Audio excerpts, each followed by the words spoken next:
Assalamualaikum warahmatullahi wabarakatuh. Perkenalkan, nama saya Muhammad Ari Nurendrianto dan rekan kelompok saya Nurul Aini dan Ganesha. Sebelumnya saya terima kasih kepada Nurul dan Ganesha telah membantu saya dalam mengerjakan PowerPoint kali ini. Yang akan dibahas yaitu mengenai hakikat belajar dan pembelajaran. Belajar merupakan proses manusia untuk mencapai berbagai macam kompetensi, keterampilan, dan sikap. Jelas dengan belajar itu kita bisa mencapai keterampilan seperti keterampilan dalam bermusik, berolahraga, keterampilan dalam memasak, atau sikap yang baik juga dapat kita peroleh dengan belajar.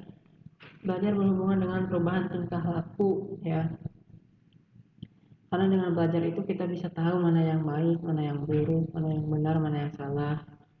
Dan pembelajaran didefinisikan sebagai suatu sistem, ya, atau proses membelajarkan peserta didik, ya, dengan tujuan pembelajaran secara efektif dan efisien.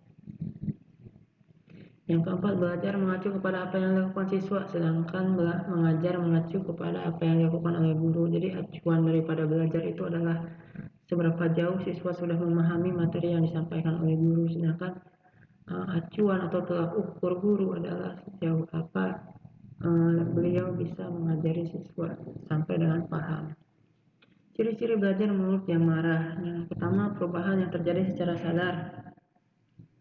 Jadi setiap perubahan dalam pembelajaran itu kita dapat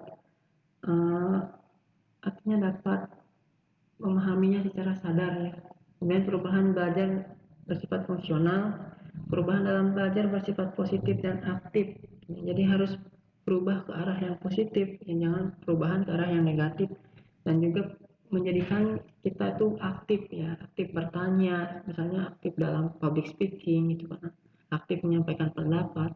Perubahan dalam belajar bukan bersifat sementara, melainkan permanen. Perubahan mencakup seluruh aspek tingkah laku. Ya, kemudian menurut Morgan, yaitu belajar adalah perubahan tingkah laku, ya, sama seperti tadi. Kemudian perubahan yang terjadi karena latihan dan pengalaman, bukan karena pertumbuhan.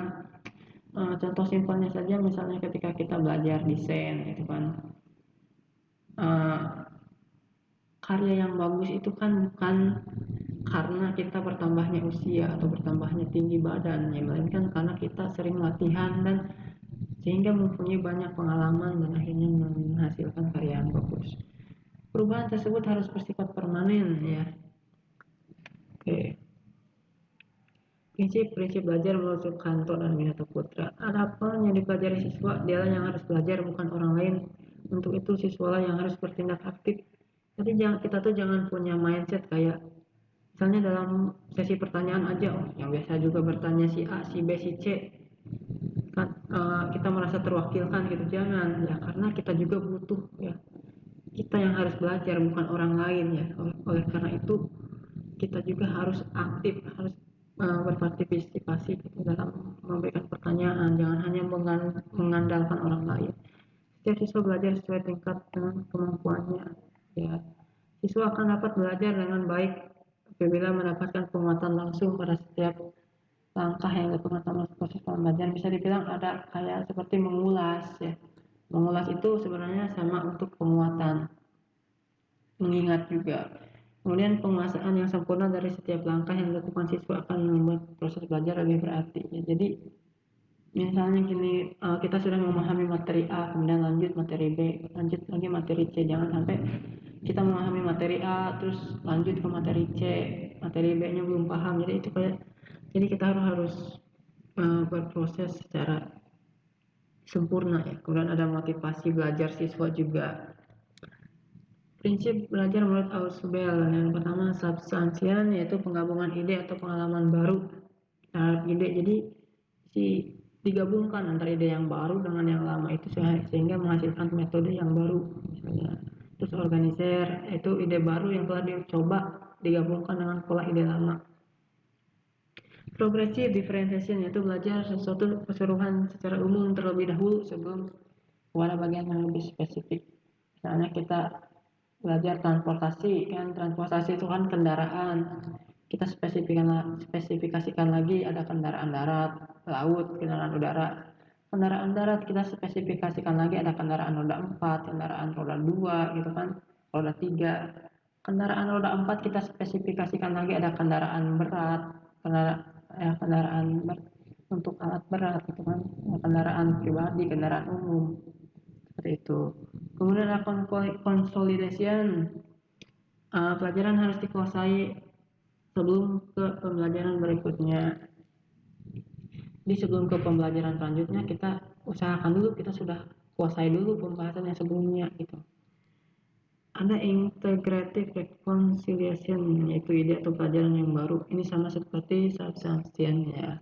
Dan faktor-faktor yang mempengaruhi proses belajar, ada faktor internal. Faktor internal juga saya bagi menjadi dua, yaitu faktor fisiologis dan psikologis. Yang pertama ada keadaan jasmani, seperti keadaan fisik kita, kebugaran kita, kesehatan kita ya, karena itu akan mempengaruhi proses belajar ya. Misalnya berbeda sekali kita ketika kita berangkat sekolah dengan keadaan jasmani yang kecapean itu, maka yang ada kita hanya akan tertidur di kelas gitu. Kemudian keadaan fungsi fisiologis yang paling utama sih mengenai panca indera, mungkin mohon maaf bagi kalau ada kekurangan di panca indera, biasanya mempengaruhi proses belajar.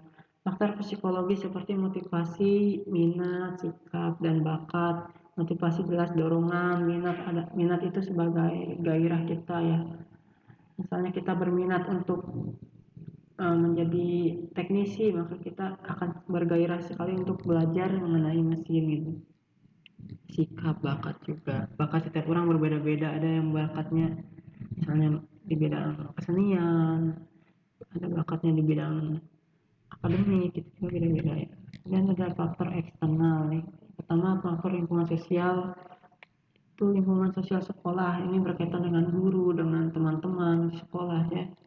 Karena kalau kita mempunyai teman dan guru yang menyenangkan itu, maka kita juga akan semangat bersekolah. Berbeda dengan ketika di sekolah kita sering terjadi pembulian atau sering terjadi tindakan kriminal, kita juga akan merasa tidak nyaman untuk sekolah. Kemudian lingkungan sosial masyarakat, lingkungan sosial keluarga juga.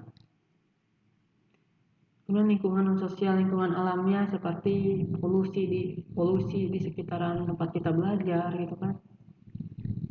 Kemudian faktor instrumental seperti gedung sekolah, alat belajar, fasilitas belajar, ini sebagai faktor pendukung ya. Semakin lengkap fasilitas, biasanya siswa itu akan semakin tertarik dan semakin bersemangat gitu. Kemudian softwarenya itu seperti kurikulum, peraturan buku ya. Semakin banyak buku di perpus juga bisa dijadikan sebagai semakin banyaknya juga referensi untuk makalah, untuk PowerPoint ya. Kemudian faktor materi pembelajaran, dan mungkin cukup sekian yang bisa saya sampaikan ya. Kalau suka like, komen, subscribe juga. Kalau mencapai 1 juta subscriber, kita ada giveaway AC ya, biar tidak haridang pas kuliah. Baik, terima kasih. Assalamualaikum warahmatullahi wabarakatuh.